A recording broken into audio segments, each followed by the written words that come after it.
Haroldo? Deixa.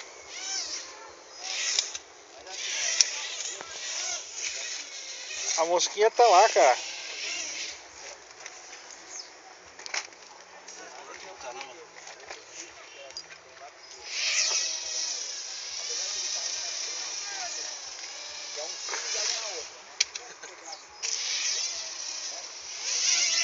Ê, mosquinha. Você também é doida.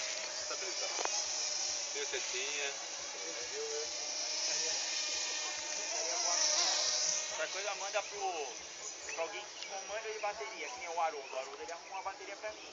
Leva pra ele vai dar uma avaliada. Aí ele fala assim, não, meu, essa célula morreu. Aí o que o senhor faz? O senhor pode trocar a célula pra perder a bateria. Ele chama uma célula e coloca a célula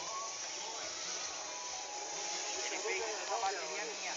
O Haroldo ele vende peça, meu. O Haroldo ele fica lá na câmara de Pirapuera ali.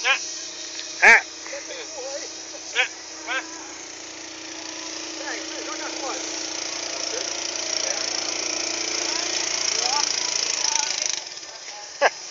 Sinto muito. É o que eu tenho a dizer. Imagine se fosse eu, então. Ó, oh, Rodrigosa. Com seu óculos. Mas se ela quer pegar um desse aqui, né? Foi. Baratinho, você brinca dentro de casa, né? A sua mulher, né? Pra tua mulher fica feliz, né? Carrega rapidinho. Carregar rapidinho e... Na tomada, carrega a bateria. É USB.